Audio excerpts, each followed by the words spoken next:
Hello दोस्तों। Hello दोस्तों, welcome back. आज हम लोग वहीं से शुरू करेंगे जहाँ पिछली क्लास में हम लोग ने छोड़ा था। तो बेसिकली हम लोग पूरे बॉडी के बोन्स के बारे में पढ़ थे, एक्सियल सिस्टम के बारे में पढ़ चुके हैं। अब आते हैं अपेंडिकुलर सिस्टम्स के बारे में। अपेंडिकुलर सिस्टम, अपेंडिकुलर सिस्टम यानी अपेंडिकुलर सिस्टम का मतलब क्या समझ? अपेंडिकुलर सिस्टम यहां लिखेंगे अपेंडेजेस। अपेंडेजेस मतलब बाजू, पैर, ठीक है। तो अपेंडेजेस यानी कि हमारे सिस्टम में एक एक्सियल सिस्टम है जो सेंट्रल ट्रंक बनाता है। उसके बावजूद, उसके अलावा हमारे आर्म्स हुए, हमारे लेग्स हुए जो मेन ट्रंक को जनरेट करते हैं, इसे हम अपेंडेजेस बोलेंगे। और इस सिस्टम में कुल 20 बोन्स हैं और इसके गडल्स होते हैं। गडल्स, गडल्स क्या होता है? गडल्स मीन्स दैट इन सर्कल, जो कि किसी चीज को घेर के रखता है। जैसे कि मैं एक उदाहरण से समझाना चाहूंगा।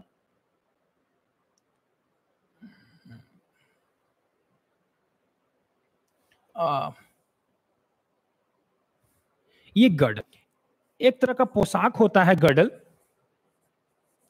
जिसे लोग इन सर्कल अपने वेस्ट को सर्कल करने के लिए यूज करते हैं।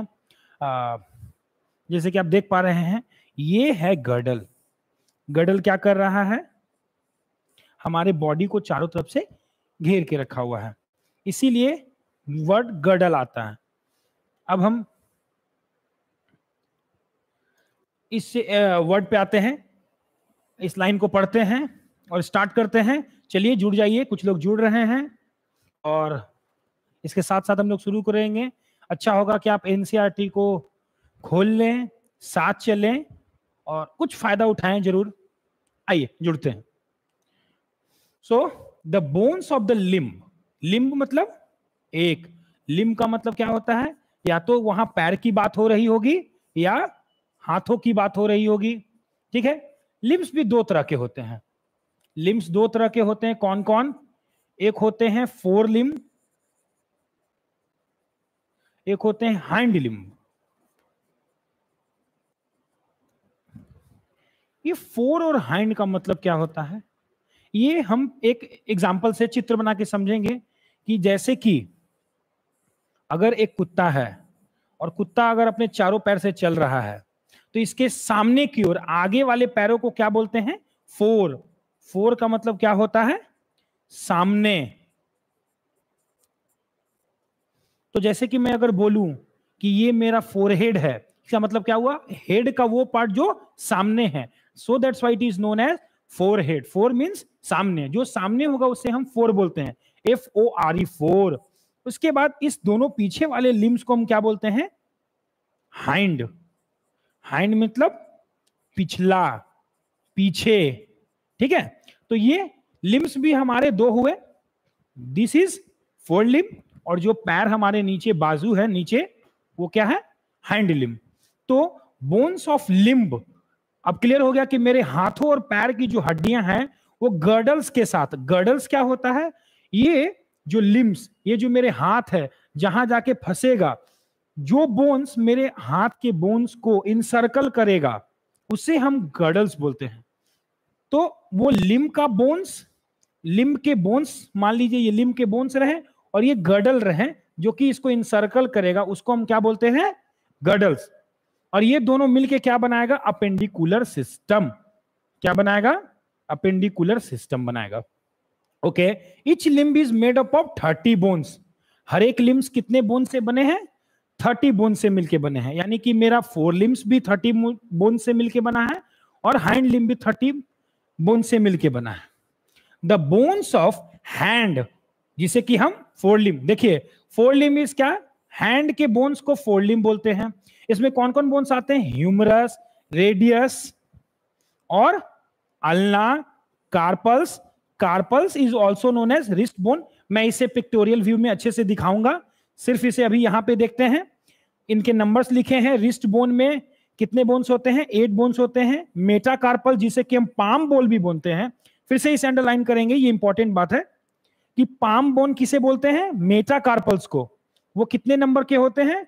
5 नंबर के होते हैं, 5 in number. Metacarpals are how many in number? Metacarpals कितने होते हैं? 5। ये जो हड्डियां हैं मेरी, ये है कार्पल्स। ये इसके बाद जो ये हड्डियां हैं मेरी, ये लंबी लंबी, ये 5, इसे मैं मेटाकार्पल्स बोलूंगा। और इसके बाद ये 3 हड्डियां, देखिए यहां पे ये 3 बना हुआ है मार्किंग, 1 2 और 3, ऐसे 3-3 करके सब में 12 हो गया। और अंगूठे में 2 फैलेंजेस होते हैं, तो 14 टोटल 14 फैलेंजेस होते हैं, हम डिजिट्स होते हैं हमारे 4 हैंड में, 4 लिम्स में, सॉरी। उसके बाद हम नीचे वाले लिम्स के बारे में बात करेंगे। फिर से देखते हैं,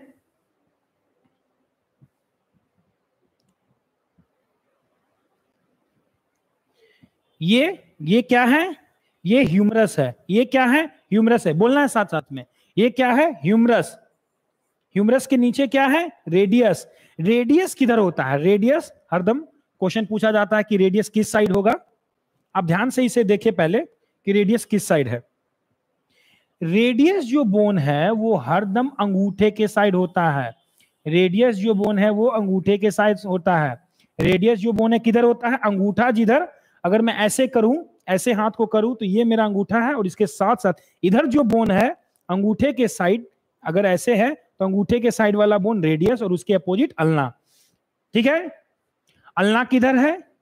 अंगूठे के अपोजिट। रेडियस किधर है? जिधर अंगूठा है। अगर ये अंगूठा मेरा यहां है तो ये जो हड्डी है वो क्या है? रेडियस है। ये क्लियर हुआ? अल्ना क्लियर है, रेडियस नहीं। रेडियस जिधर अंगूठा है उधर रेडियस, उसके अपोजिट अल्ना। ये लंबा बोन ह्यूमरस, ये जिसे हम आर्म्स बोलते हैं वो हमारे humerus. Humerus is also known as arm bone. बोलचाल की भाषा में हम पूरे इस हाथ को हाथ बोल देते हैं, हैंड बोल देते हैं, जबकि ऐसा नहीं है।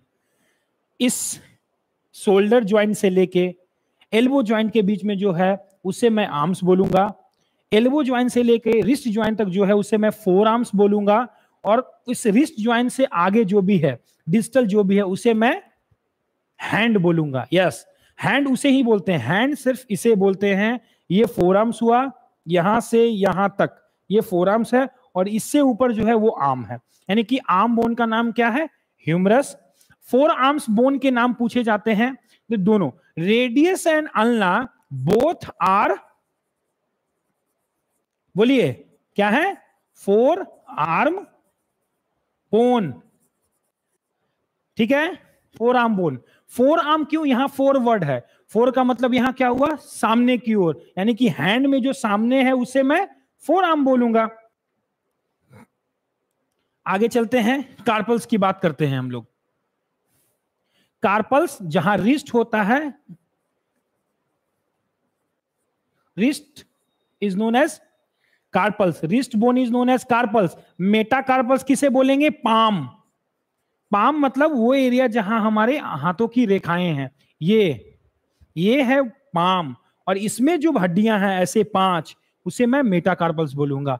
तो मेटाकार्पल्स क्लियर है, कार्पल्स क्लियर है, उससे पहले रेडियस और अल्ना क्लियर है, ह्यूमरस क्लियर है। लेकिन ह्यूमरस किससे इन सर्कल है? ह्यूमरस किसमें फंसा हुआ है?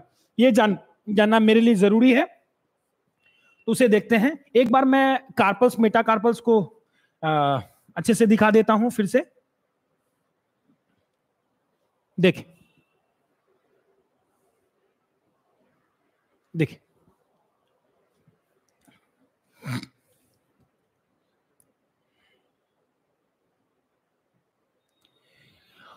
ये रेडियस हुआ, ये अल्ना हुआ। इसके बाद जितने यहां बोन्स हैं इधर, these are known as carpal bones. Okay, इसमें कार्पल बोन्स में क्या क्या आते हैं?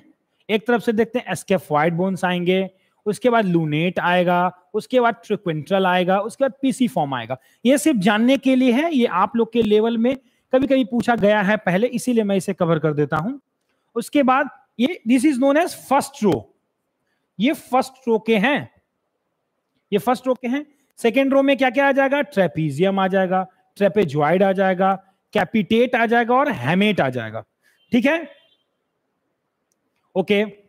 उसके बाद ये जो एक अंगूठे का जो मेटाकार्पल होता है उसे फर्स्ट मेटाकार्पल बोलते हैं। अंगूठे का जो कार्पल होता है उसे क्या बोलते हैं, फर्स्ट मेटाकार्पल बोलते हैं। फर्स्ट मेटाकार्पल, ये सेकंड मेटाकार्पल, ये थर्ड मेटाकार्पल, ये फोर्थ मेटाकार्पल और ये फिफ्थ मेटाकार्पल। तो मेटाकार्पल कितने हो गए, 5। Very good.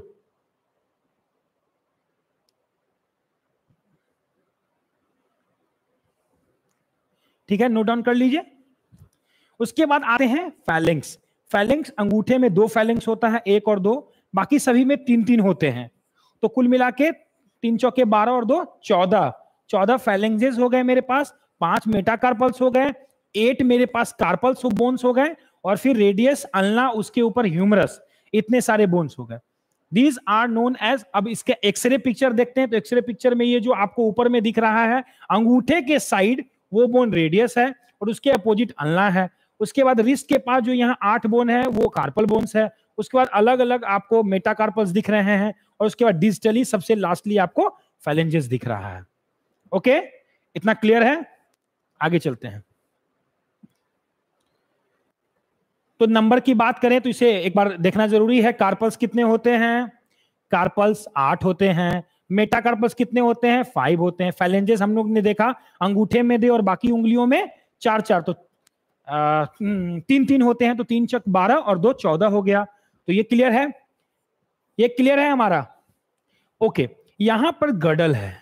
गडल का मतलब क्या होता है, ये जो ह्यूमरस का हेड है जिसमें फंसा हुआ है उसे मैं गडल बोलूंगा, ठीक है। और क्योंकि ये चेस्ट के पास है इसीलिए पेक्टोरल। पेक्टोरल वर्ड का मतलब क्या होता है, related to chest. Pectoral word लिखेंगे, pectoral, pectoral means related to chest. जो चेस्ट के पास है गर्डल उसे मैं क्या बोलूंगा, पेक्टोरल। और नीचे जो है यानी कि मेरा हैंड लिम का जो गर्डल है उसे मैं क्या बोलूंगा, पेल्विक गर्डल। पेल्विक गर्डल होते हैं।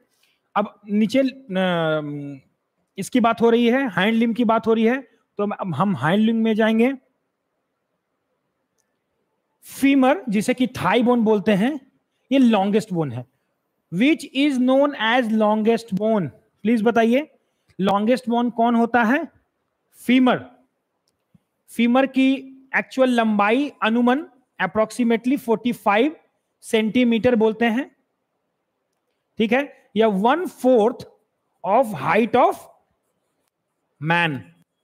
अगर किसी व्यक्ति की हाइट 160 सेंटीमीटर है तो उसका फीमर कितने का लेंथ का होगा, उससे डिवाइडेड बाय 4 करेंगे यानी कि 40 सेंटीमीटर। ओके, अनुमान ये 45 सेंटीमीटर का होता है एवरेज। ये क्लियर हुआ? तो ये क्वेश्चन लिख लीजिए यहां पे, ये क्यों लिख देना है कि यहां पे ये क्वेश्चन आता है। फीमर हो गया, उसके बाद टीबिया और फिबुला, ये बोन्स हुए। उसका टार्सल्स, जिसे एंकल बोन बोलते हैं, ये 7 इन नंबर होता है। मेटाटार्सल 5 इन नंबर होता है। ये बहुत इजी है, इसे बस हम लोग पिक्चर के थ्रू देखेंगे। ये फिगर देखिए, ये लंबा बोन, इतना लंबा बोन जो ऑलमोस्ट लॉन्गेस्ट है वो फीमर कहलाया, ठीक है। उसके बाद जो नी ज्वाइंट में पार्टिसिपेट किया बोन, एक क्वेश्चन था एम्स में कभी पूछा गया है कि which of the following bones do not take participate in formation of knee joint, उसमें कौन आंसर होगा, फिबुला। फिबुला कभी भी नी ज्वाइंट बनाने में पार्टिसिपेट नहीं करता। अगर आप ध्यान से देखें इस फोटो को तो ये फिबुला आकर के सिर्फ और सिर्फ यहां टीबिया में अटैच हुआ है। क्या वो नी ज्वाइंट में बनाया? नी ज्वाइंट सिर्फ और सिर्फ टीबिया बनाता है, फिबुला सिर्फ टीबिया में यहां पे आके लेटरली जुड़ जाता है। कभी भी फिबुला नी ज्वाइंट नहीं बनाता है। तो that right answer is fibula. Fibula do not take participate in knee joint formation. Okay, ये क्लियर हुआ है? तो this is known as femur. उसके बाद tibia, tibia makes knee joint with femur. Then comes fibula, fibula जो कि laterally होता है। लैटरली, लैटरली, मीडियली क्लियर है वर्ड? नहीं क्लियर है, मैं बताता हूं। ओके ओके ओके, ठीक ठीक ठीक, मैं समझ गया। जैसे कि अगर कोई बॉडी है, यहां पे समझे, अगर कोई बॉडी है और बॉडी का ये मिड पोर्शन है, तो अगर एक ये चीज यहां है और एक ये चीज यहां है, तो वो चीज जो मिड लाइन के पास है वो चीज ए और बी, ए मिड लाइन के बहुत करीब है, इसीलिए ए क्या है? मीडियल है। और क्योंकि बी जो है मिड लाइन से थोड़ा दूर है, इसीलिए लैटरल है। क्लियर हुआ? नहीं क्लियर हुआ सर? ओके ओके ओके, मैं फिर से बताता हूं। यहां देखेंगे,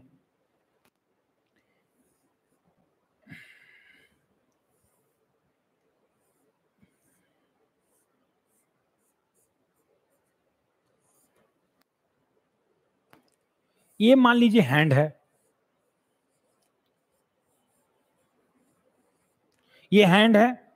इस हैंड में जितने दूर हम जाएंगे तो हम क्या बोलेंगे कि हम लेटरली जा रहे हैं, जितने नजदीक आएंगे क्या बोलेंगे कि हम मीडियली आ रहे हैं, जितने मिड लाइन के करीब आएंगे तो मीडियली, जितने दूर जाएंगे वो लेटरली।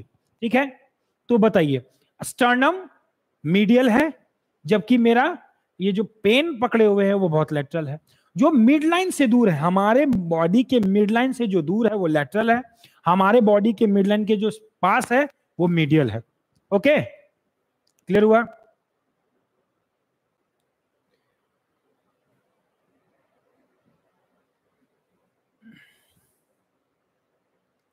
क्लियर है? ओके, तो femur clear. पैटेला, पैटेला is nothing but a cup shaped, एक गोल कटोरी के जैसा, नहीं बोलते हैं यहां पे नी ज्वाइंट के पास कटोरी के जैसा जो बोन है उसे मैं पैटेला बोलूंगा। वो भी बस ऊपर से ऐसे इसे नी ज्वाइंट को कवर किया हुआ है ऊपर से। ठीक है, ये कप शेपेड बोन होता है। ठीक है, ये हुआ। टीबिया हम लोग समझ गए। तो टीबिया और फिबुला में लेटरली कौन हुआ? फिबुला लेटरली होते हैं और टीबिया मीडियल होता है। ये क्लियर हो गया? क्लियर है? क्लियर है बच्चों? Okay okay.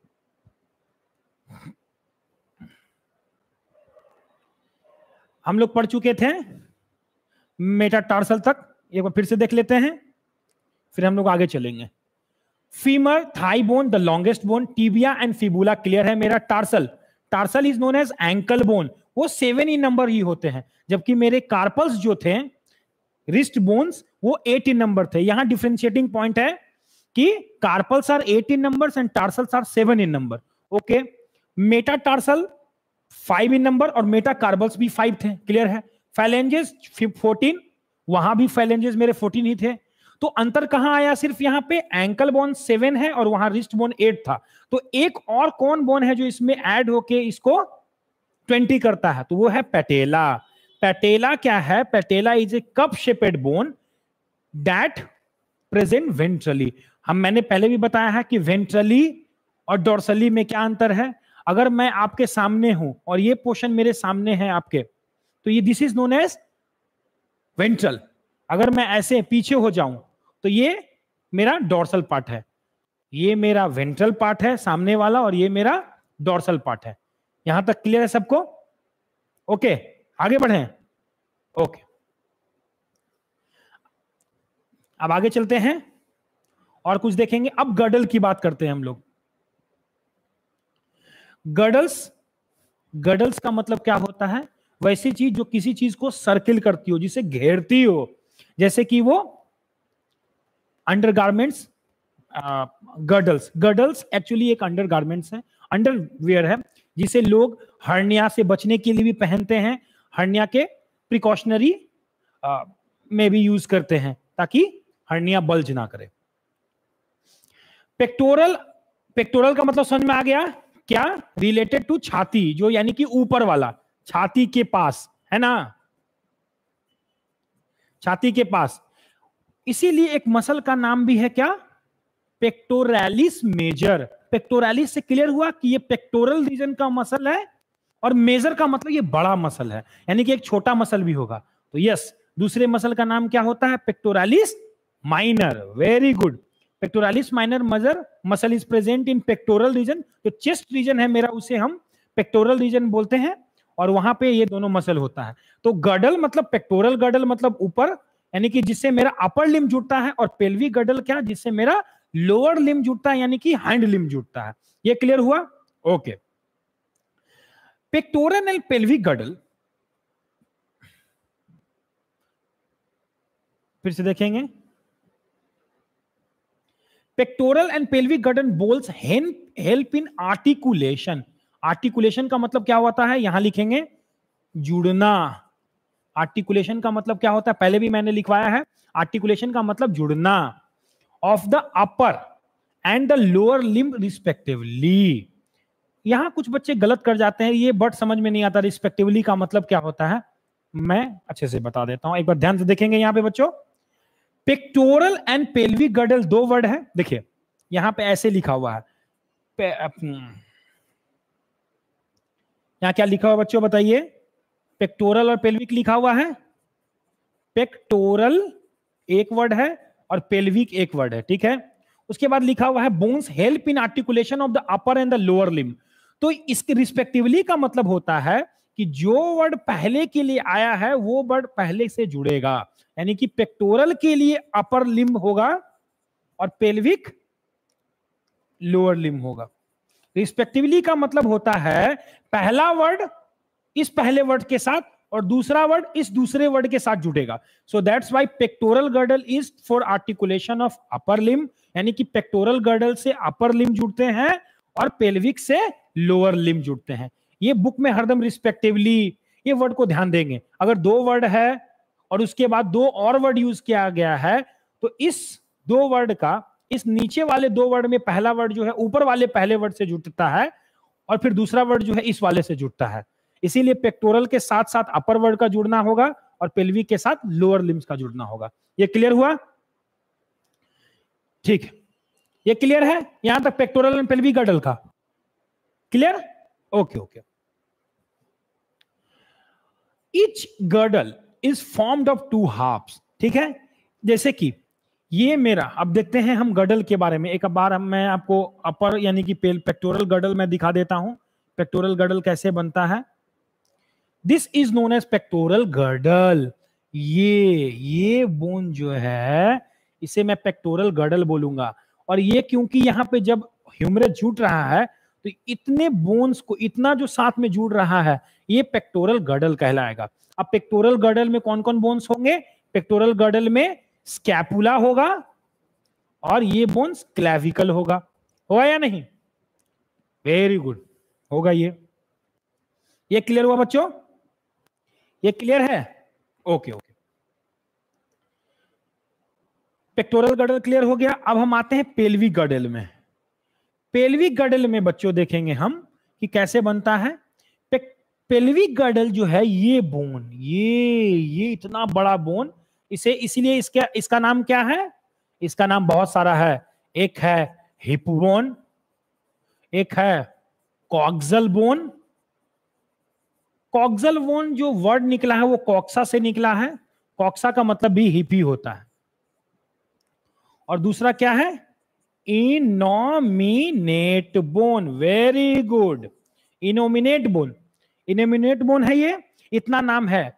ये हिप बोन से ही इसमें एक कैविटी रहता है जिसे हम क्या बोलते हैं? टाइप करें, यस, एस्टाबुलम। एस्टाबुलम में इसका हेड जाके आर्टिकुलेट कर जाता है। तो ये पेल्विक गर्डल के बारे में बातें हो गई।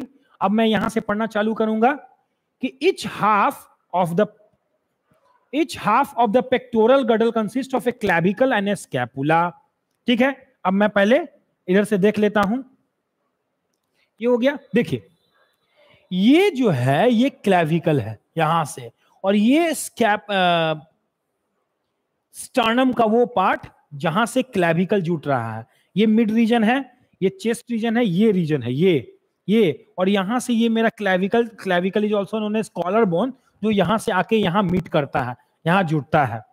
ये क्लियर है? तो क्लेविकल मीडियली कहां जुट रहा है? मीडियली यानी कि मिडलाइन के पास कहां जुट रहा है? स्टर्नम से जुट रहा है। ये क्लियर हुआ? और लेटरली कहां जुटेगा? बताओ, एक्रोमियन प्रोसेस से जुड़ता है। देखिए लेटरली कहां जुड़ता है, ये क्लेविकल है, मीडियली यहां जुट रहा था ऐसे करके, देखिए ध्यान से, मीडियली यहां जुट गया, और लेटरली देखिए कहां जुट गया, लेटरली ये एक्रोमियन प्रोसेस से जुट करके एक्रोमियो क्लेविकुलर ज्वाइंट बनाता है। एक्रोमियो क्यों? क्योंकि इसका नाम एक्रोमियन प्रोसेस है। आगे देखेंगे हम लोग ये कहां से आया, एक्रोमियन प्रोसेस है, और इससे क्लेविकल जुट गया तो इस जॉइंट को क्या बोलेंगे, acromio clavicular joint. Yes, acromio clavicular joint. और ये है ग्लेनोइड कैविटी, ग्लेनोइड कैविटी जिससे कि मेरा ह्यूमरस का हेड जुटता है, ह्यूमरस यहीं पे जुटता है। ठीक है, ह्यूमरस अटैच हुआ ग्लेनोइड कैविटी में, इधर से क्लेविकल आया, एक्रोमियन प्रोसेस से जुटा। तो बताइए हमारे गडल में कौन कौन बोन आ गए, एक आ गए ये मेरा स्कैपुला और दूसरा मेरा क्लेविकल, यानी कि pectoral गडल is made up of scapula and clavicle. ये क्लियर हुआ? तो एक साइड के पेक्टोरल गडल में कितने बोन्स हो गए, स्कैपुला क्लेविकल, एक मतलब दो बोन हो गए, और दूसरे साइड में दो, यानी कि स्कैपुला और क्लेविकल, मतलब मेरे अपन बोन यानी कि अपर पेक्टोरल गडल्स में कुल 4 बोन हो गए, 2 स्कैपुला और 2 क्लेविकल। इतना क्लियर है बच्चों? चलिए आगे चलते हैं। देखिए यही है, अगर इसको ध्यान से थोड़ा देखा जाए तो ये जो ह्यूमरस का हेड है ये यहाँ ग्लेनोइड कैविटी में घुसता है, अटैच होता है। जो हम लोग बहुत बोलते हैं कि जिम जाओ जिम जाओ जिम जाओ, उससे बाइसेप बनेगा बाइसेप बनेगा बाइसेप बनेगा, ये जो मेरा बाइसेप है, ये बाइसेप के जो टेंडन है यहां जाके जुड़ जाते हैं, ये यहां जाके जुड़ते हैं, और ये हेड फिर उसी के साथ साथ इस ग्लेनोइड कैविटी में फिट हो जाता है, और फिर क्या बना देता है यहाँ पे, शोल्डर ज्वाइंट। एग्जैक्टली। और शोल्डर ज्वाइंट्स को मूव करने के लिए बहुत उसके चारों तरफ बहुत सारे बोन्स होते हैं, मसल्स होते हैं, ये बस दिखाने के लिए है। और ये सामने की तरफ कौन सा मसल होता है, पेक्टोरलिस मेजर मसल होता है। Very good, okay. वैसे ही लोअर लिम्ब में जो फीमर है, femur is the longest bone of the lower limb that articulates with this cavity of hip bone is what, ये जो कैविटी है, यहां जो गड्ढा जैसा है जिसमें कि ये फीमर घुसता है, फीमर जाके उसमें आर्टिकुलेट करता है, उसको क्या बोलते हैं, एसिटाबुलम ऑफ पेल्विक बोन।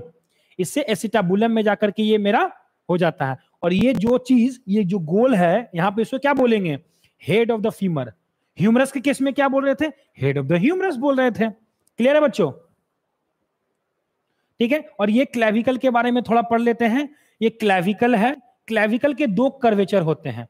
इसको अगर देखिए, ये क्योंकि ये मिडिल की तरफ है इसीलिए इसे मैं क्या बोलूंगा, मीडियल पार्ट, इसे मैं लेटरल पार्ट बोलूंगा। इससे इसके जो 2 कर्वेचर होते हैं, अगर ये इतना लंबा है तो उसके 1/3 लेटरल वाला जो पार्ट है उसका अलग कर्वेचर आप देख पा रहे हैं, ऐसे है, और 2/3 जो मीडियल वाला पार्ट है उसका अलग कर्वेचर है। इसीलिए कहा जाता है कि क्लेविकल हैज 2 कर्वेचर।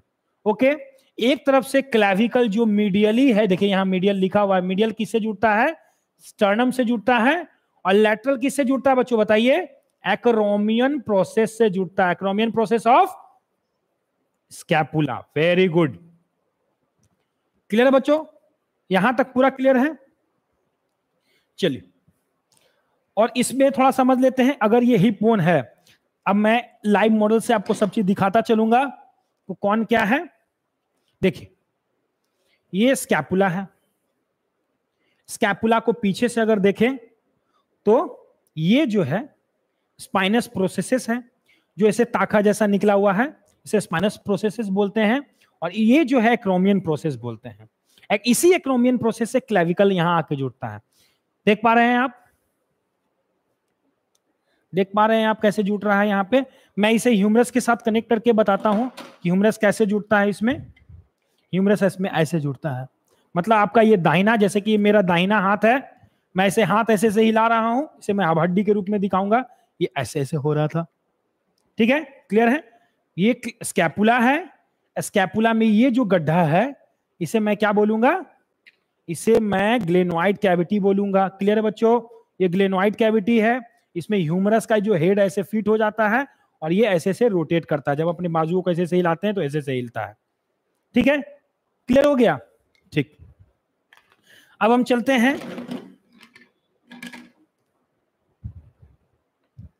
ये बच्चों देखिए, ये पेल्विक बोन है, ये ऐसे, ये यही फोटो है, ये राइट साइड का फोटो है।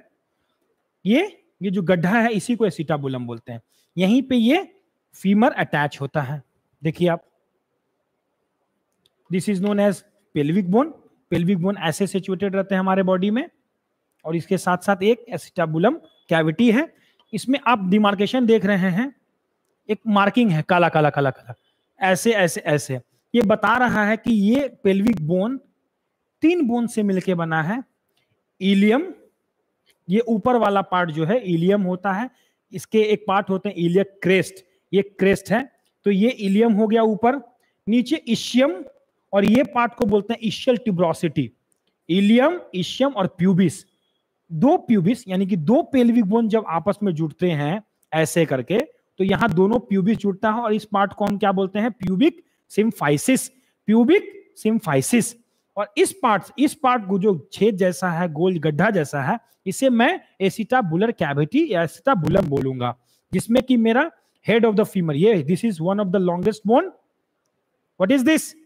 This is femur. Femur is one of the most longest bone. Longest bone है हमारे शरीर का, कितना लेंथ होता है कमेंट करके बताइए। ये 45 सेंटीमीटर का होगा, या 1/4 of the height of the person.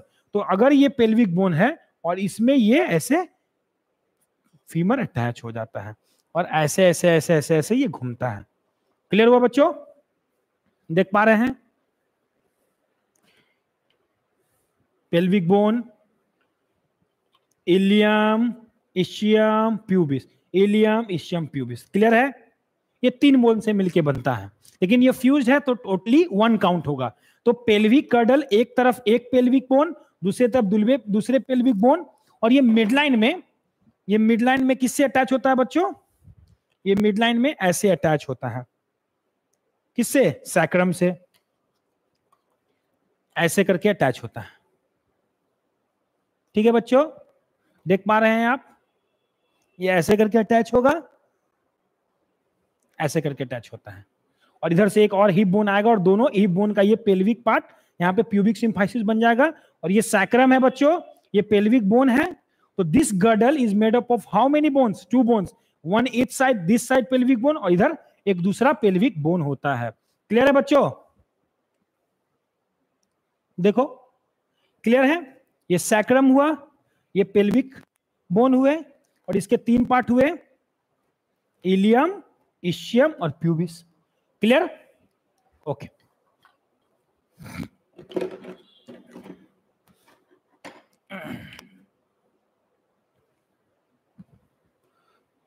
यहां क्लियर है बच्चों सब? हम लोग एक बार फिर से देख लेते हैं। ये ऊपर से इलियम आया, ये जो नीचे पार्ट इशियम है, और इशियम की ये ट्यूब्रोसिटी है जहां हम लोग बैठते हैं। तो देखो ये एसिटाबुलर कैविटी के जो एसिटाबुलर है, एसिटाबुलम है, वो 3 पार्ट से, ऊपर वाला इशियम से बनता है, इधर वाला एलियम से बनता है, और आगे वाला प्यूबिस से बनता है। Okay clear? चल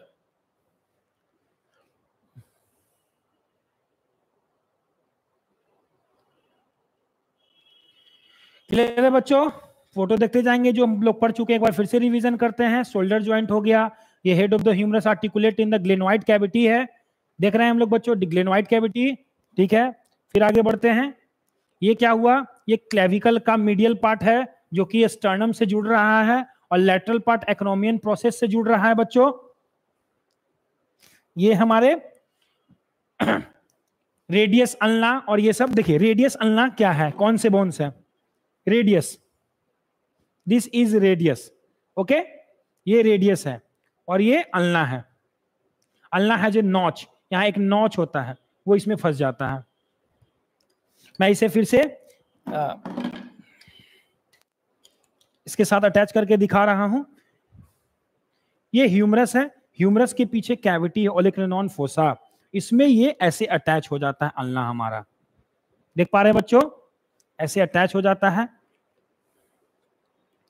और इधर यहां पे रेडियस रहता है। देख पा रहे बच्चों कैसे? फिर और ये ऐसे से हमारा हाथ हिलता है। तो ये किस तरफ का हुआ? ये किस तरफ का बोन है सब बताइए?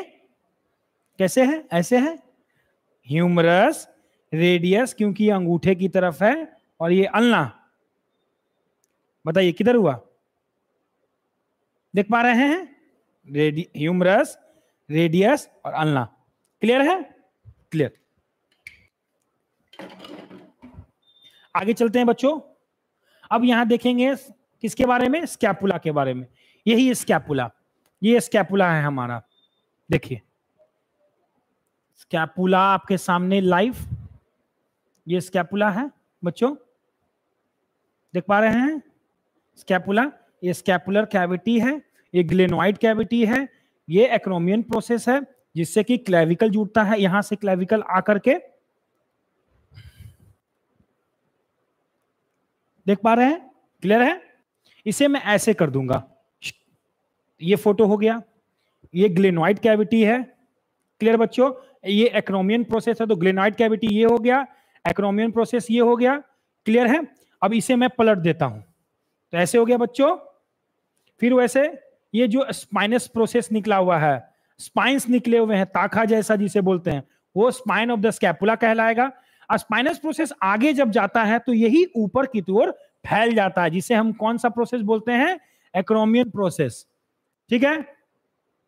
बहुत बच्चों को नहीं समझ में आता प्रोसेस क्या होता है, तो प्रोसेस अगर हम एनाटॉमिकल टर्म्स यूज कर रहे हैं तो उसमें प्रोसेस का मतलब है अ लोकलाइज्ड एलिवेशन और projection of a large size. ये एक तरह का एलिवेशन है, आप देख पा रहे हैं यहां से ये एलिवेटेड चीज है, उठा हुआ चीज है, फ्लैट है, तो अ लोकलाइज्ड एलिवेशन और projection of a large size is known as process. तो ये जो प्रोसेस है उसे क्या बोला गया, process, a localised elevation projection of a large size, क्योंकि ये लार्ज साइज का है इसीलिए क्या बोलेंगे, acromion. Acromion is for what, articulation surface for clavicle. Articulation surface का मतलब मैं फिर से लिख देता हूं, जहां जुड़ता है, जहां जुड़ता है, क्या जुड़ता है, एक्रोमियन प्रोसेस से क्या जुड़ता है, क्लेविकल जुड़ते हैं। क्लियर हुआ बच्चों, आप देख पा रहे हैं, पहले ये ऐसा था, अब ये ऐसा है, फिर ये ऐसा है, ठीक है। 3 फोटो में हम लोग देख लिए कि ये ग्लेनोइड कैविटी है, ये ग्लेनोइड कैविटी और ये ग्लेनोइड कैविटी है। क्लियर हुआ बच्चों, ये एक्रोमियन प्रोसेस है, ये एक्रोमियन प्रोसेस है, और ये फिर एक्रोमियन प्रोसेस है। ये क्लियर हुआ बच्चों। मैं लाइव चीजें दिखाकर आपको समझाना चाहता हूं, आप उसे ध्यान से समझें।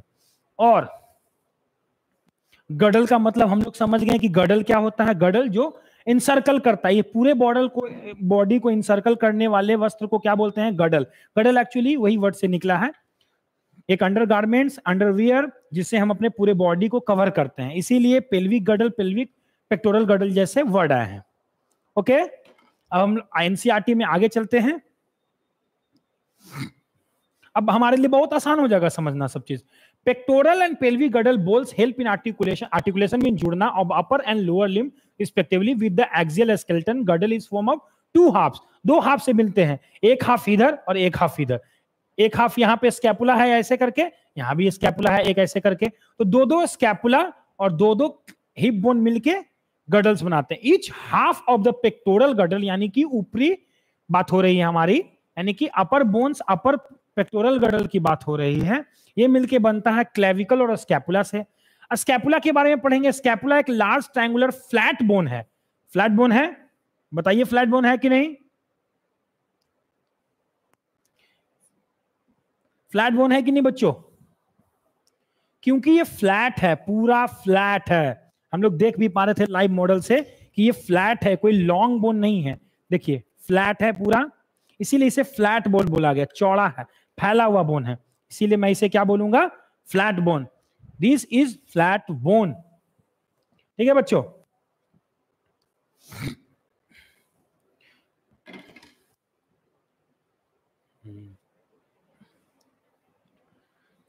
फिर पढ़ते हैं हम लोग आगे।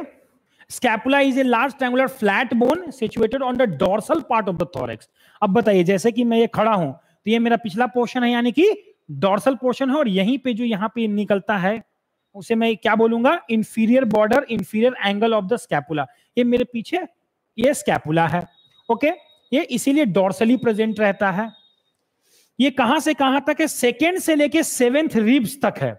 अगर मैं आदमी का रीढ़ का हड्डी ऐसे बनाऊं और इसे मैं सर्वाइकल, इसे मैं थोरेसिक वर्टिब्रा बोलूं, तो ये थोरेक्स के यानी कि T1, T2, T3, T4, T5, T1, T2, T3, T4, T5, T6 और T7 तक आए, तो ये सेकेंड से सेवेंथ यानी कि ये ऐसे करके इतना तक फैला हुआ है, और यहाँ इसका ग्लेनोइड कैविटी है, एक्रोमियन प्रोसेस ऐसे है, और इसमें यहां तक फैला हुआ है, यानी कि T2 से लेकर के सेवेंथ रिब्स तक फैला हुआ है, सेवेंथ रिब्स तक। ठीक है, ठीक है बच्चों, ये सेकेंड से लेकर के सेवेंथ रिब तक के बीच में फैला हुआ है। ये डॉर्सल फ्लैट बोन है, फ्लैट मैंने फैला हुआ, ट्रायंगुलर बॉडी है। हम लोग देख पा रहे थे कि कैसे ट्रायंगुलर था, ये ट्रायंगल शेप का है, देख पा रहे हैं ये ट्रायंगल है एक तरह का। इसमें एक स्लाइटली एलिवेटेड रिज है, इसी रिज की बात कर रही है, स्लाइटली एलिवेटेड रिज, जिसे कि स्पाइन बोलते हैं। इसकी स्लाइटली एलिवेटेड रिज ये आप फैला हुआ देख पा रहे हैं। अरे यार, स्लाइटली एलिवेटेड रिज है,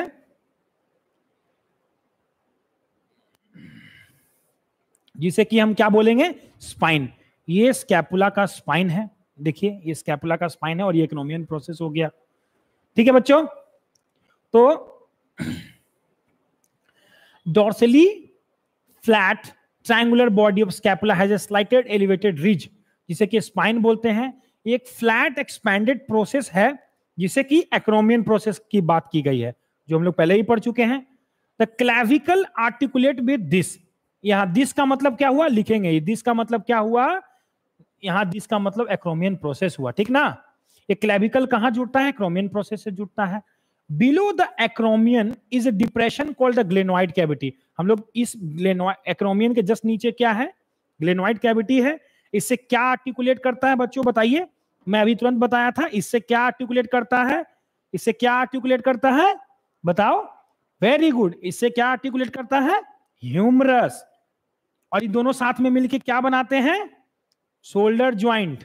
ठीक है, तो ग्लेनोइड कैविटी में ह्यूमरस जुड़ के क्या बनाता है बच्चों, शोल्डर ज्वाइंट। देखिए this is known as shoulder joint.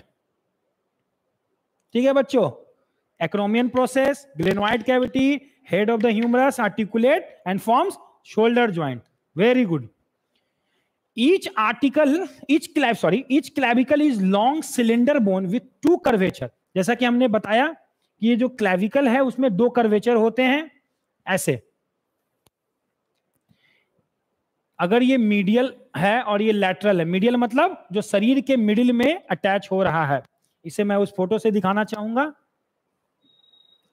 जैसे कि ये क्लैविकल है, क्लैविकल में इसका यहां ऐसे फैला हुआ था, क्लैविकल में इसका जो मीडियल पार्ट है ये किससे आर्टिकुलेट कर रहा है, ये कौन सा बोन है, ये है स्टर्नम। तो medially articulate with sternum, laterally with acromion processes and forms shoulder joint. Okay, yes. अब हम आते हैं बिलो द, ये पढ़ चुके हैं बच्चों हम लोग। ईच क्लैविकल एक लॉन्ग बोन है, टू कर्वेचर है, यहां दो कर्वेचर की बात की गई है। This bone is also known as collar bone, और इसे एक और बोन कहा जाता है फैशन इंडस्ट्री में, इसी बोन का क्या नाम है, वेरी गुड, क्या बोलो, हाँ बोलो, तुम ही बोलो, yes, beauty bone, beauty bone, beauty bone बोला गया है। ठीक है, आगे चलते हैं। अब आते हैं पेल्विक गर्डल। पेल्विक गर्डल बात सुनते ही दिमाग में क्लिक करना चाहिए। हिप बोन का मॉडल उठा लिए हैं sir,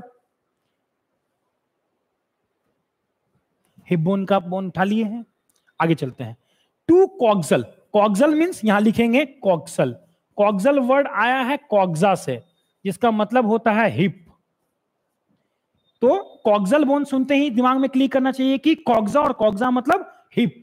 okay okay, each coxal bone is formed by the fusion of three bones. ये जो बोन्स हैं आप देखिए, ये तीन बोन से मिलके बने हैं। कौन कौन, इलियम, इसके ऊपर जो है इलियम, ये dot dot dot dot dot dot dot dot dot dot के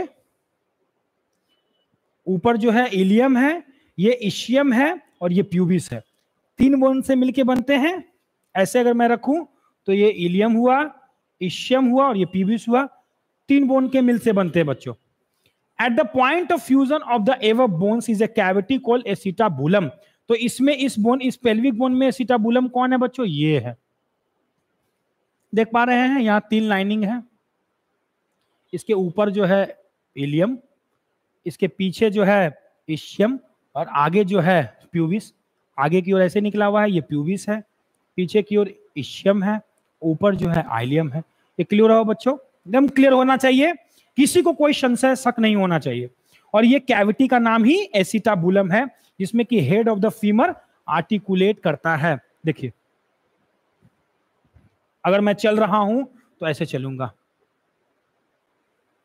देख पा रहे हैं आप कैसे चल रहे हैं?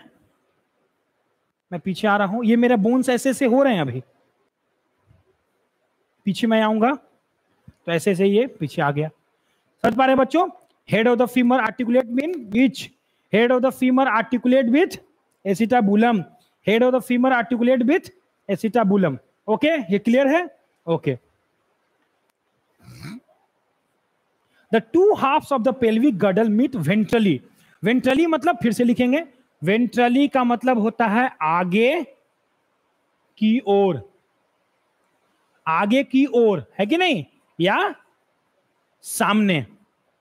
अब जो तुम्हारे सामने है वो वेंट्रली है, जो पीछे है वो, वेरी गुड, डॉर्सली है। और ये दोनों आगे मिलके कहां मिलते हैं?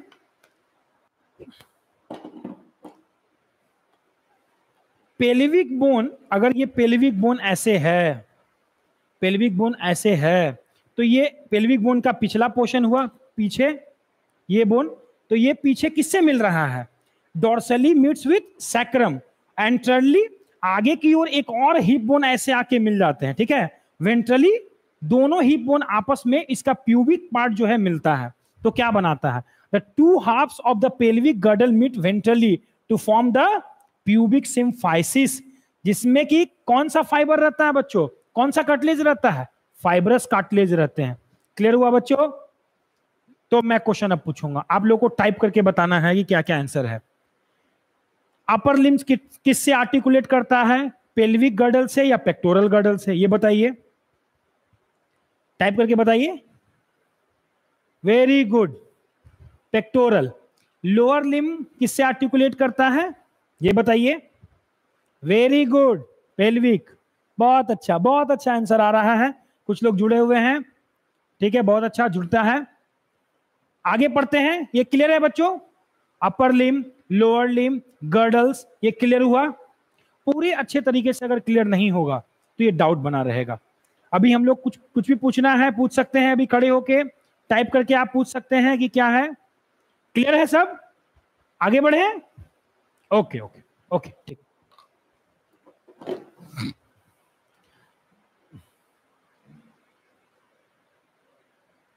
अब मैं ज्वाइंट्स पढ़ूंगा। ओके, ज्वाइंट्स पढ़ना है, देखना है, एनसीईआरटी खुली रहनी चाहिए। Joints are essential for all type of movements involving the bony parts of the body. जहां भी बॉडी में ज्वाइंट्स हैं, joints is nothing but the, बताइए ज्वाइंट्स क्या है? Joint is nothing but the meeting point of two bones. दो bones जहां मिलते हैं वहां ज्वाइंट्स बनता है। और ज्वाइंट्स क्यों है? What is the function of joint? Joint का मेन फंक्शन है टू इनेबल मूवमेंट, उसके आजू बाजू में मूवमेंट हो। अगर ये यहाँ पे एल्बो ज्वाइंट नहीं रहता तो क्या मैं इसे मोड़ पाता? ऐसे नहीं। तो इस एल्बो ज्वाइंट का क्या फायदा है कि मैं इस अपने हाथों को ऐसे मोड़ सकता हूं। क्लियर? अगर ये फिंगर्स में, यहां फिंगर्स में अगर ज्वाइंट्स नहीं रहता तो क्या मैं इसे मोड़ पाता? क्या मैं इसे मोड़ के लिख पाता? नहीं लिख पाता। तो ज्वाइंट्स इनेबल्स, गिव्स अस सम मोबिलिटी, जिसके कि मैं उसे लिख सकूं, कुछ काम कर सकूं, उसके अबाउट मूवमेंट कर सकूं। तो ज्वाइंट क्या हो गया? समझ गया बच्चों? Joint is nothing but the meeting point of two bones. समझ गए? जैसे क्या ये ज्वाइंट्स है? क्या एक पेल्विक बोन अगर फीमर के साथ जुड़ता है तो क्या ये ज्वाइंट बनाएगा?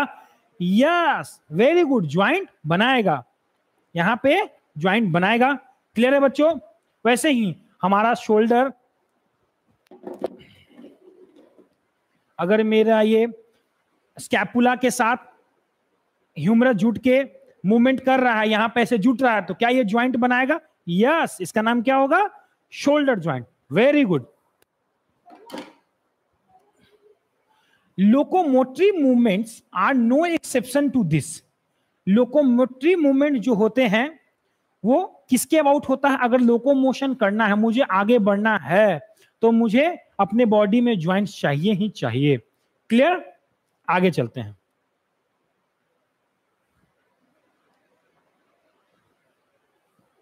ज्वाइंट्स किसे बोलेंगे? जहां पे दो बोन्स मिल रहे हो।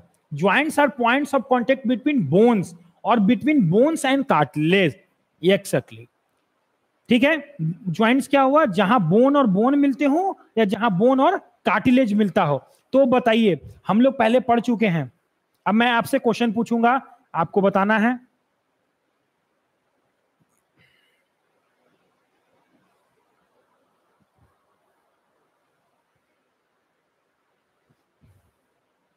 क्या ये ज्वाइंट है?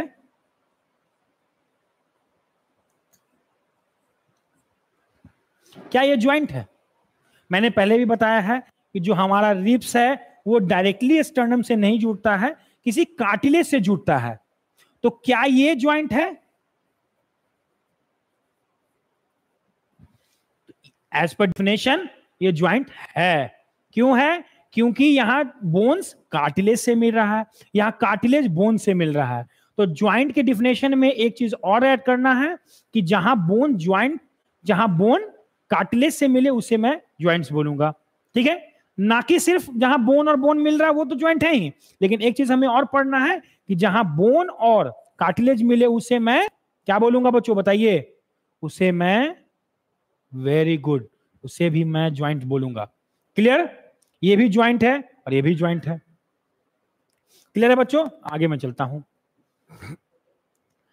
ज्वाइंट्स क्लियर हुआ कि ज्वाइंट्स में क्या क्या है? ज्वाइंट्स बोन और बोन मिलने से बनता है, ज्वाइंट्स बोन और कार्टिलेज मिलने से बनता है। Force generated by the muscle is used to carry out movements through joints where the joints act as a fulcrum. Fulcrum पढ़े होंगे आप, लोड, फल्क्रम, कुछ याद आ रहा है फिजिक्स में? यस। अगर ये झूला है, अगर लीवर है, तो ये क्या होता था? फल्क्रम। फल्क्रम, फल्क्रम के अबाउट भी मूवमेंट होता था, है कि नहीं? याद होगा आपको, फिजिक्स में थोड़ा बहुत पढ़ा होगा आपने। तो force generated by the muscle use to carry about through joints. Joints क्या चीज के जैसा यूज करता है, इसे क्वेश्चन में लिखेंगे। Joints act as a fulcrum. What? Joint as act a fulcrum. Okay. The mobility at these joints vary depending upon different factor. किसी किसी joints में बहुत ज्यादा मूवमेंट है, जैसे कि मेरे शोल्डर ज्वाइंट के बाद बहुत मूवमेंट है, लेकिन मेरे इस स्टर्नम और रिब्स के बीच में जो ज्वाइंट है उसके अबाउट बहुत कम मूवमेंट है। तो ये फैक्टर होता है। कुछ मोबिलिटी की फैक्टर्स है तो डिपेंड करती है अलग अलग फैक्टर्स पे। Joints have been classified into 3 major structural form. कितने तरह के ज्वाइंट्स बांटे गए हैं बच्चों? 3 तरह के। पहला फाइब्रस, दूसरा कार्टिलेजिनस और तीसरा साइनोवियल। अब अपने बुक में देख पा रहे होंगे 3 तरह के बोन्स हो गए बच्चों, 3 तरह के ज्वाइंट्स हो गए। कौन कौन? फाइब्रस, बोलो, वेरी गुड, फाइब्रस, कार्टिलेजिनस और साइनोवियल। एक एक करके हम लोग पढ़ेंगे बच्चों और फिर कुछ बातें और जानेंगे। सब साथ हैं? साथ ही रहें। चलिए आगे चलते हैं। Fibrous joints do not allow any movement. अभी कुछ देर पहले हम लोग कहीं फाइब्रस ज्वाइंट और फाइब्रस कार्टिलेज की बात हो रही थी, बताइए कहां हो रही थी? Very good, pubic symphysis. Pubic symphysis जो जुड़ता है दोनों हिप बोन आगे, वहां पे कौन से कार्टिलेज रहते हैं?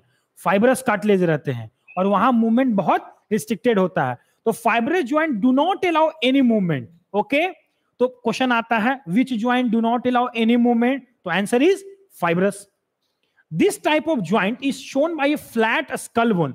हमारे स्कल बोन, जैसे कि मेरे पास जो स्कल है, एक मॉडल से समझेंगे, ये स्कल है, तो ये कौन सा बोन है? हम लोग पहले ही पढ़ चुके हैं। This is frontal bone because present on the front, और ये पेराइटल बोन है।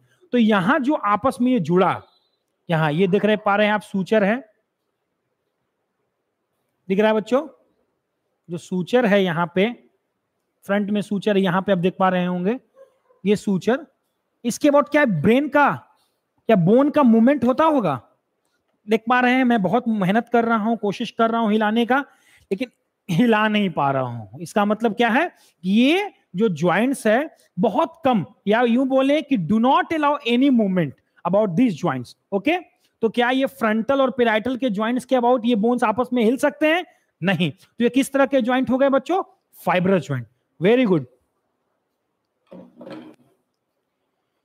This type of joints is demonstrated by flat skull bones which fuse end to end with the help of dense fibrous connective tissue in the form of sutures। मैंने पहले भी बोला था कि इसे मैं सूचर्स कहता हूं, इसे सूचर्स कहा गया। आप ध्यान देखें, ये सूचर्स होते हैं, ठीक है, जिससे कि बोन जुड़ते हैं। आप देख पा रहे होंगे ऐसे ऐसे ऐसे जो स्ट्रक्चर बना हुआ है, ये सूचर्स है। क्लियर हुआ बच्चों? तो this dense fibrous connective tissue, ये पूछता है कि कौन से कनेक्टिव टिश्यू, अगर आप कनेक्टिव टिश्यू चैप्टर पढ़ चुके हैं तो उसमें पूछा जाता है कि कौन से कनेक्टिव टिश्यू कहां पाए जाते हैं। तो यहां पे कौन सा कनेक्टिव टिश्यू पाया जाएगा बच्चों? डेंस फाइब्रस कनेक्टिव टिश्यू, जिससे कि सूचर्स बनते हैं to form the cranium. Cranium का मतलब क्या होता है? वैसा बोन जो ब्रेन को कवर करे। तो जो क्रेनियल बोन्स होते हैं वो आपस में सूचर्स बनाते हैं, डेंस फाइब्रस कनेक्टिव टिश्यू से जुड़े रहते हैं, कुछ मूवमेंट नहीं होता इसके अबाउट, और इस ज्वाइंट को हम लोग क्या बोलते हैं? Fibrous joint. Very good. Next, cartilaginous joint के बारे में पढ़ेंगे। The bones involves are joint together with the help of cartilages. अब बताइए, कार्टिलेजेस हम लोग कहां पढ़े थे अभी? फाइब्रस कार्टिलेज, याद आया? Yes. The joint between the adjacent vertebra in the vertebral column in this pattern and it permit limited movement। Cartilaginous joint वहां होता है जो कि जुड़े हों, joint together with the help of cartilage, जहां कार्टिलेज हो।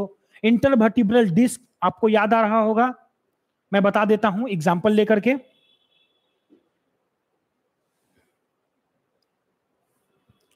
देख पा रहे हैं यहां पे, ये एक क्या है बच्चों?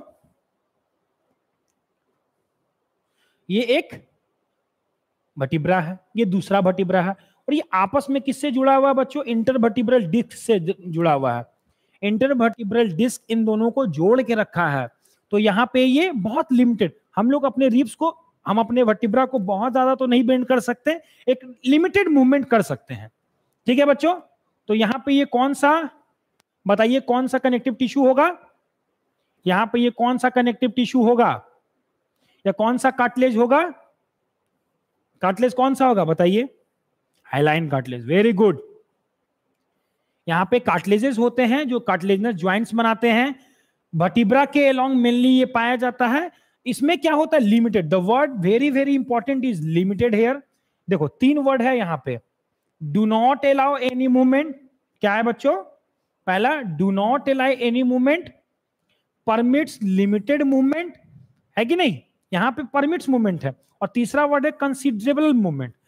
अब देखो तीनों वर्ड, फाइब्रस में नो, कार्टिलेजिनस में थोड़ा, और साइनोवियल में अच्छा। अच्छा मूवमेंट मतलब ठीक ठाक, ठीक ठाक मूवमेंट होता है इसके अबाउट, है कि नहीं? तो सबसे ज्यादा अगर हम बताएं मोबिलिटी, अगर मोबिलिटी ऑर्डर आए ज्वाइंट्स का, तो सबसे ज्यादा किसका? साइनोवियल का। उससे ज्यादा, उससे कम थोड़ा कार्टिलेजिनस का, और फाइब्रस का तो सबसे कम। क्लियर हुआ बच्चों? क्लियर है? क्लियर? ओके। अब आते हैं साइनोवियल ज्वाइंट्स के बारे में थोड़ा और पढ़ते हैं। Synovial joints are characterised by का मतलब उसके कुछ कैरेक्टर्स हैं जिससे वो जाना जाता है। यहां लिखेंगे कैरेक्टराइज का मतलब क्या होता है? जिससे वो जाना जाता है। वेरी गुड, जिससे वो जाना जाता है। तो साइनोवियल ज्वाइंट किससे जाना जाता है भाई? Presence of A fluid. Fluid मतलब क्या होता है बच्चों? फिर लिखेंगे 2 नंबर ना, तरल पदार्थ। तरल पदार्थ मतलब पानी जैसा कुछ,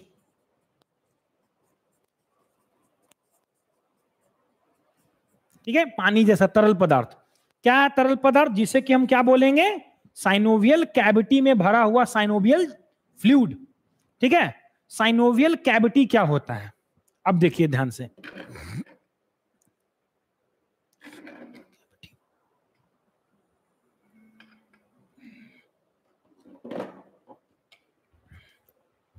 देख पा रहे बच्चों, ये क्या है, अब नाम बताना है आपको, ये क्या है, बताओ ये क्या है, जब तक बताओगे नहीं तब तक आगे नहीं बढ़ेंगे।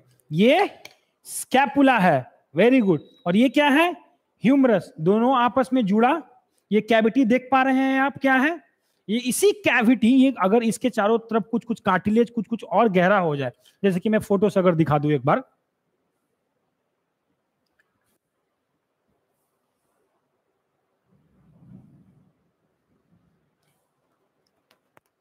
हाँ ये देखिए यहां पे, ये जो सिर्फ यहां क्या था, ग्लेनोइड कैविटी, ग्लेनोइड कैविटी के चारों तरफ बहुत सारे लिगामेंट, बहुत सारे टेंडन वगैरह मिलके इसे और गहरा कर देते हैं।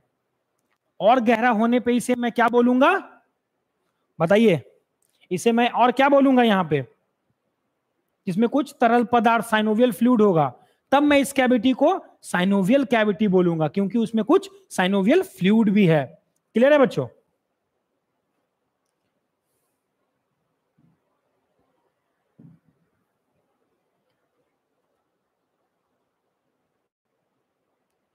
हाँ देखते हैं यहां पे, जिस जिस कैविटी में फ्लूइड भर जाएगा उसको मैं साइनोवियल कैविटी बोलूंगा, और उस फ्लूइड का नाम क्या होगा, साइनोवियल फ्लूइड होगा।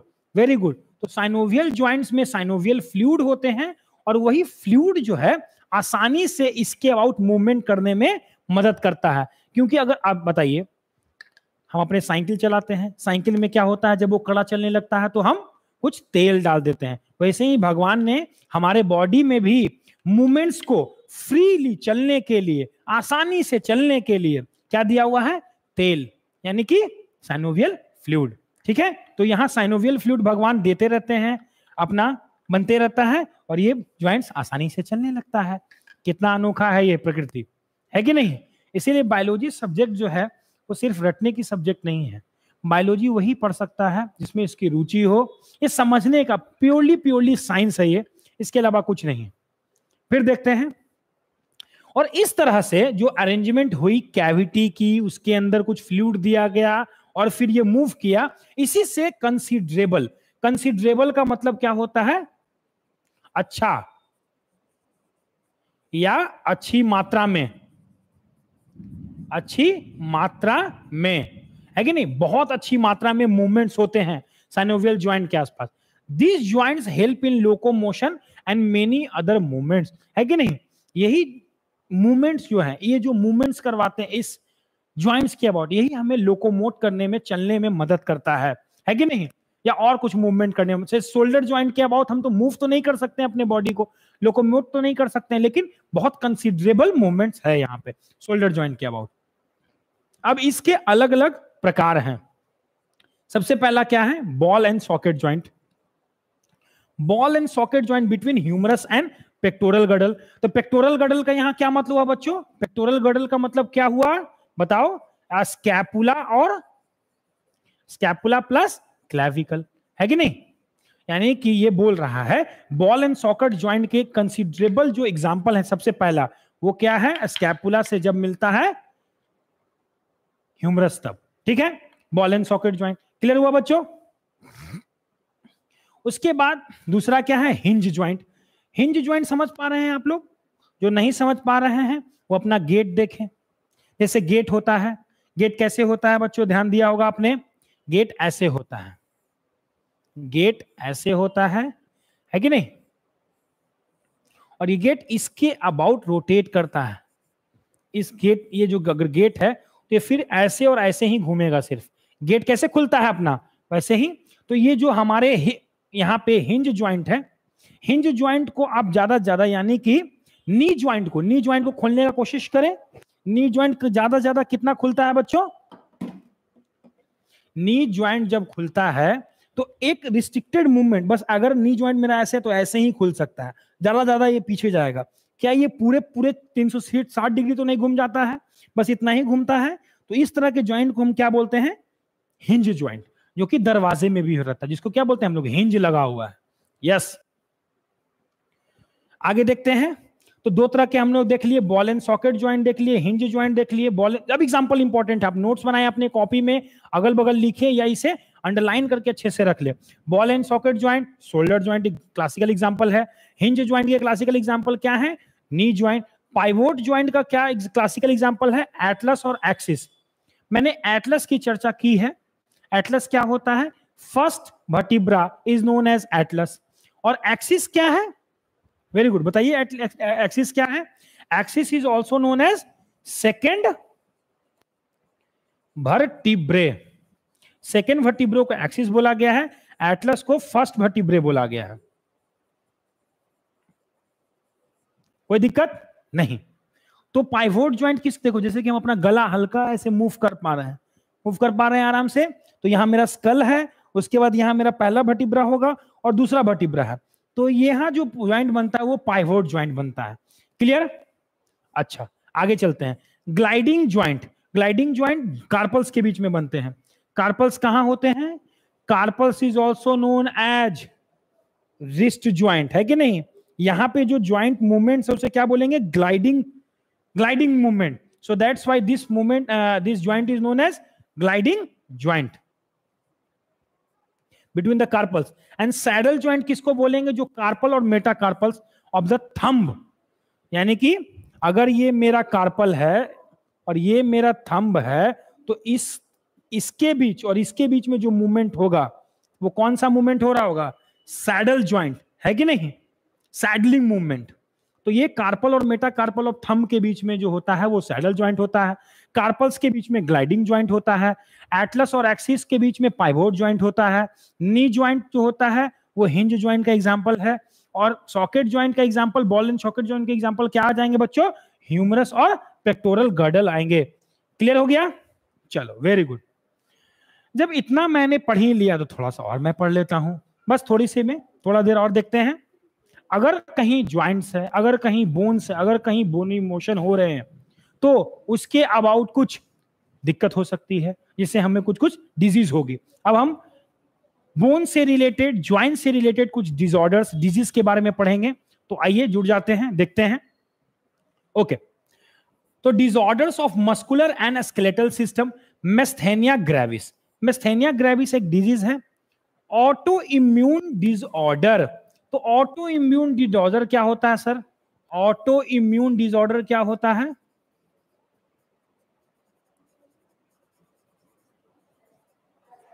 ऑटो इम्यून डिसऑर्डर कब बोलते हैं? जब नहीं बोलते हैं, जब खुद अपने अपने के दुश्मन बन जाए, यानी कि बॉडी मेरा खुद के लिए दुश्मन बन जाएगा, तो हम बोलेंगे कि मुझे ऑटो इम्यून डिसऑर्डर हो गया है। इसमें क्या होता है बच्चों? ऑटो इम्यून डिसऑर्डर में human body itself produce antibody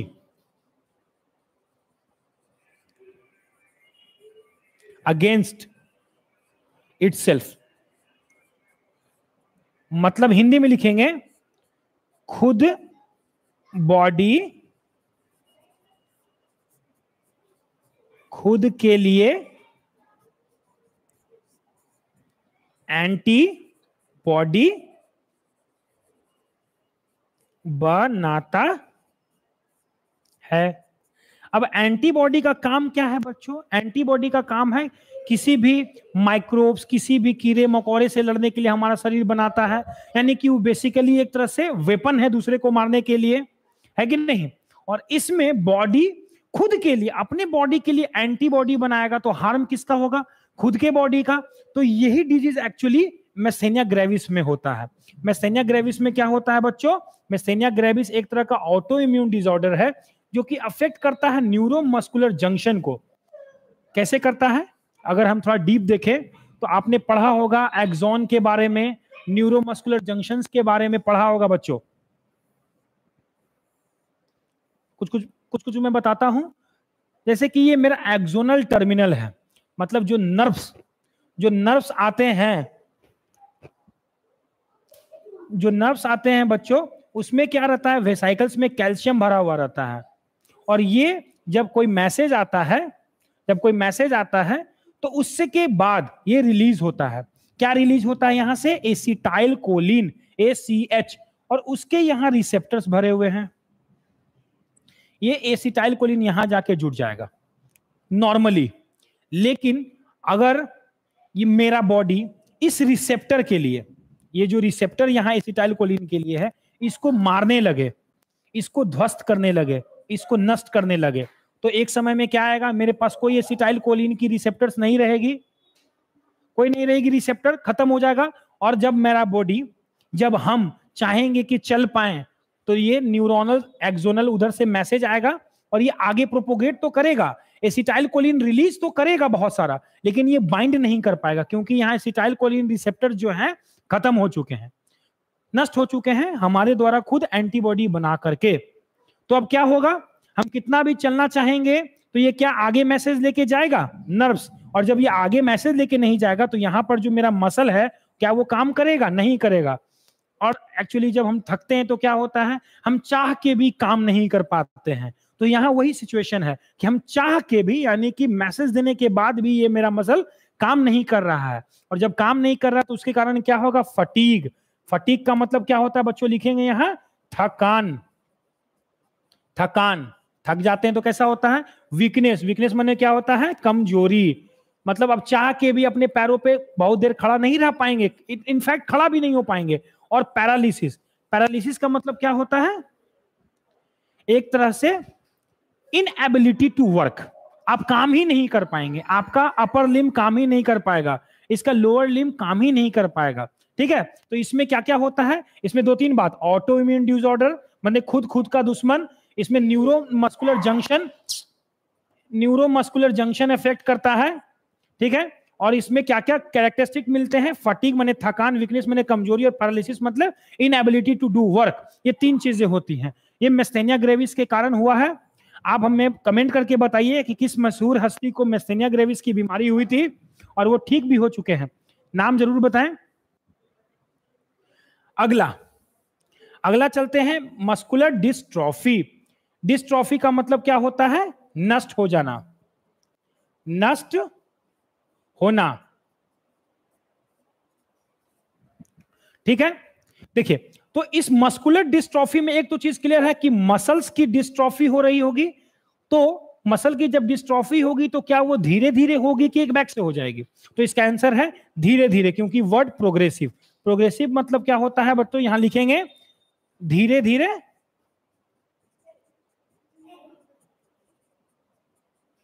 धीरे धीरे होना, धीरे धीरे जो प्रोग्रेसिव डिजनरेशन। अब डिजनरेशन मतलब नहीं आता तो लिख लेंगे, डिजनरेशन का मतलब ही वही होता है, नष्ट होना, खत्म होना। ठीक है, तो धीरे धीरे अगर मेरे स्केलेटल मसल की कमजोरी हो रही है, धीरे धीरे खराब हो रहा है due to genetic disorder. Genetic disorder का मतलब क्या होता है कि ये हमारे जीन्स में पहले से था, बचपन से ही है ये बीमारी। जेनेटिक का मतलब क्या हुआ, जेनेटिक डिसऑर्डर का मतलब ये हमारे जीन्स में है, किसी किसी के जीन्स में ज्यादा रहता है, जैसे हम क्या बोलते हैं, वो डोमिनेट जीन है। अगर वो डोमिनेट जीन पे रहेगा तो वो फेनोटाइप, यानी कि हमें दिखेगा, वो कमजोरी दिखेगी कि धीरे धीरे उस बच्चे की जो स्केलेटल मसल है वो कमजोर होता जा रहा है, पैरालाइज होता जा रहा है। तो ये जेनेटिक ओरिजिन का है। ठीक है, तो इसे मस्कुलर डिस्ट्रॉफी बोलते हैं। क्लियर। तीसरा, टेटनी। टेटनी तो बहुत क्लियर है, जब हम लोग बहुत थक जाते हैं, बहुत दिन भर काम करने के बाद, बहुत दौड़ धूप करने के बाद जब आते हैं तो हमारे काफ मसल यानी कि नीचे के लेग मसल बहुत टाइट हो जाते हैं। जब हम ऐसे जो बग्घा लग जाना जिसे बोलते हैं, जब हम पैर फैलाने के बाद भी पूरा कम कस के पकड़ लेता है, उसे हम टेटनी बोलते हैं। तो रैपिड स्पैजम, बहुत करके स्पैजम या वाइल्ड कॉन्ट्रैक्शन होता है इसमें। और ये क्यों होता है, ताकि लो कैल्शियम हो गया है हमारे बॉडी में, कैल्शियम की कमी के कारण टेटनी होता है बच्चों, याद रखेंगे नहीं, जिसे हम लोग पैर में बोलते हैं, बोलचाल की भाषा में ये है टटाता है, पैर टटाता है। तो वो टटाता नहीं था एक्चुअली, वो वर्ड था टेटनी हो गया है इसे, और वो बाद में फिर टटाटा टटाटा टटाटा हमारे समाज में आ गया है। तो ये है। फिर आगे हम लोग चलते हैं आर्थराइटिस के। आर्थराइटिस यहां एक बात देखेंगे बच्चों कि आइटिस का मतलब क्या होता है। आइटिस का मतलब होता है इन्फ्लामेशन। इन्फ्लामेशन का हिंदी क्या होता है? सूजन। जिसको सूजन हो गया है, जब कहीं सूजन हो जाए तो हम क्या बोलते हैं कि उस अंग का आइटिस हो गया है। तो बताओ, अगर अपेंडिक्स में सूजन हो जाए तो क्या बोलेंगे? अपेंडिसाइटिस। अगर लीवर में, जिसके के लिए लीवर के लिए वर्ड यूज करते हैं हेपेट। हेपेट। तो अगर हेपेट यानी कि लीवर में इंफेक्शन हो जाए तो क्या बोलेंगे? हेपेटाइटिस। है कि नहीं? वैसे ही जो भी वर्ड है उसमें आइटिस लगाने से का मतलब होता है कि उसका इन्फ्लामेशन। अगर लीवर में अगर हम हार्ट की बात करें तो अगर हार्ट में इन्फ्लामेशन हो रहा है तो कार्डाइटिस। है कि नहीं? तो आइटिस लगने से इसका मतलब है, हिंट दे रहा है कि आइटिस का मतलब क्या हो गया? इन्फ्लामेशन। किसका इन्फ्लामेशन? तो क्यों ये वर्ड जो है आर्थो। आर्थो का मतलब क्या होता है? ज्वाइंट होता है। ठीक है, बहुत सारे डॉक्टर होते हैं, आर्थोप्लास्टी, आर्थोरिक सर्जन। आर्थो का मतलब क्या होता है? ज्वाइंट्स। मतलब वो ज्वाइंट रिप्लेसमेंट की बात कर रहे हैं, वो डॉक्टर ज्वाइंट्स के डॉक्टर्स है। तो अगर मेरा आर्थराइटिस यानी कि आर्थ और आइटिस है यानी कि ज्वाइंट्स का इन्फ्लामेशन है, तो क्लियर हो गया कि ज्वाइंट्स में क्या हो गया? सूजन हो गया है, लाल लाल रेडनेस होगा, ऐसे से फूल जाएगा पैर। ये अधिकतर नी ज्वाइंट के आसपास होता है या एल्बो ज्वाइंट के आसपास होता है। ठीक है बच्चों, अब हम चलते हैं लास्ट और सेकेंड लास्ट, ओस्टियोपोरोसिस के बाद। ओस्टियो का मतलब क्या होता है? देखो ये वर्ड लिख लो। ओस्टियो का मतलब क्या होता है? बोन, हड्डी। ठीक है, हड्डी की बात हो रही है। और पोरोसिस का मतलब जो वर्ड है वो लिया गया है पोर से। पोर का मतलब क्या होता है? छेद। मतलब अगर ये हड्डी है ऐसे और पहले एकदम क्या था? नॉर्मल था, ये नॉर्मल बोन है, और बाद में एजिंग होने के बाद, बाद में उम्र बढ़ने के बाद इसमें बहुत बड़े बड़े होल्स हो जाएं, छेद हो जाए। क्यों छेद हो जाए भाई? क्योंकि हड्डियों का अब मिनरलाइजेशन, हड्डियों में वैसी खान पान नहीं रही, हड्डियों के मिनरल्स खत्म हो गए, तो ऐसे ऐसे गोल गोल गोल गोल छेद हो जाता है। ऑस्टियो का मतलब हड्डी, पोरोसिस का मतलब होता है क्या? पोर्स बन जाना। तो ये क्यों हो रहा है? क्योंकि ये एज रिलेटेड डिसऑर्डर है जिसमें कि बोन मास का डेंसिटी घट गया है। देखो, इसका डेंसिटी ज्यादा होगा कि इसका डेंसिटी ज्यादा होगा? इसका डेंसिटी ज्यादा होगा, मतलब इसका डेंसिटी कम है, एज के साथ साथ बोन की डेंसिटी घट गई, जिसके कारण क्या होगा कि अगर ये व्यक्ति कहीं भी गिरेगा, कहीं भी थोड़ा सा भी चोट लगेगा, तो इसके फ्रैक्चर होने के चांसेस, हड्डी टूटने की चांसेस बढ़ जाती है। ठीक है, तो ऑस्टियोपोरोसिस किसे होता है? बूढ़े एजेस में, यानी कि 60 ईयर ओल्ड, ऐसे लिखे, 60 ईयर ओल्ड लेडी को गिरने से फ्रैक्चर हो गया, तो हम सबसे पहले क्या सोचेंगे कि उसे ऑस्टियोपोरोसिस हो सकता है। ऑस्टियोपोरोसिस के कारण उसकी हड्डियों में छेद हो गया हो और फिर वो गिरने से टूट सकता है। Decreased level of oestrogen is common cause. जैसे कि अगर एज बढ़ने से क्या होता है? एस्ट्रोजन घट जाता है। यहां लिखेंगे एज इंक्रीजेज और एस्ट्रोजन डिक्रीजेज। है कि नहीं? एज जैसे जैसे बढ़ता है एस्ट्रोजन वैसे वैसे घटता है, और जैसे जैसे एस्ट्रोजन घटेगा वैसे वैसे बोन डेंसिटी घटती है। बोन डेंसिटी घटती है, और जब बोन डेंसिटी घटती है तो इसे बोलते हैं फ्रैक्चर। फ्रैक्चर इंक्रीज, फ्रैक्चर बढ़ जाएगा, थोड़ा सा गिरने से भी फ्रैक्चर हो सकता है कि नहीं? क्लियर है यहां तक? अब लास्ट, गाउट। गाउट का मतलब क्या होता है? Inflammation of joints due to accumulation of uric acid crystal. मान लीजिए बच्चों, जैसे कि ये एक ज्वाइंट है, ये ज्वाइंट है, ये स्मूथली चल रहा है, भगवान ने यहां पे पानी दिया हुआ है। कौन सा पानी? Synovial fluid. लेकिन अब यहां क्या हो, कुछ कुछ कुछ कुछ कंकड़ पत्थर आ जाए, तो ये कैसा आवाज करेगा? कर कर कर कर कर कर कर कर आवाज करेगा कि नहीं करेगा? तो ये जो कर कर कर कर आवाज करता है, वो जो क्रिस्टल है, वो क्या चीज का क्रिस्टल रहता है बच्चों? यूरिक एसिड क्रिस्टल रहता है। ठीक है, यहां पे यूरिक एसिड का जमाव हो जाता है और उसके कारण ये मूवमेंट को रिस्ट्रिक्ट कर देता है, और जैसे ही रिस्ट्रिक्ट करेगा तो यहां पे क्या होगा? वो जो छोटे छोटे छोटे छोटे छोटे छोटे दाने हैं, क्रिस्टल्स हैं, वो यहां पे इस मूवमेंट को रिस्ट्रिक्ट करेगा, और इसके आजू बाजू में क्या होगा? इन्फ्लामेशन हो जाएगा, आइटिस हो जाएगा। ठीक है, तो इन्फ्लामेशन ऑफ ज्वाइंट्स तो हो, लेकिन किसकी वजह से? यूरिक एसिड क्रिस्टल की वजह से हो, इसीलिए इसे क्या कहा गया है? गाउट। गाउट आर्थराइटिस से कैसे अलग है?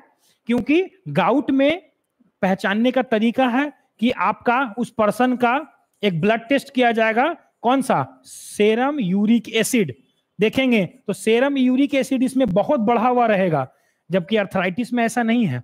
आर्थराइटिस में सिंपली ज्वाइंट्स के अबाउट इन्फ्लामेशन मिलेंगे, लेकिन यूरिक एसिड क्या मिलेगा बच्चों इसमें? बताओ, नॉर्मल। यस, तो इससे और इससे अंतर कर सकते हैं हम लोग आर्थराइटिस और गाउट से। गाउट में यूरिक एसिड का मात्रा बढ़ा हुआ रहता है और इन आर्थराइटिस में नहीं रहता है। हम लोग आशा करते हैं हम लोग ने बहुत पढ़ा, कुछ और चीजें छूटी हुई हैं, मैं इसे अगले क्लास में पूरा कवर कर दूंगा, गारंटी है। और हम लोग से एक रिक्वेस्ट है कि आप इसे मन लगा के पढ़े, इसको थोड़ा सीरियस होके पढ़े। बहुत आसान है बायोलॉजी को पढ़ना, समझना।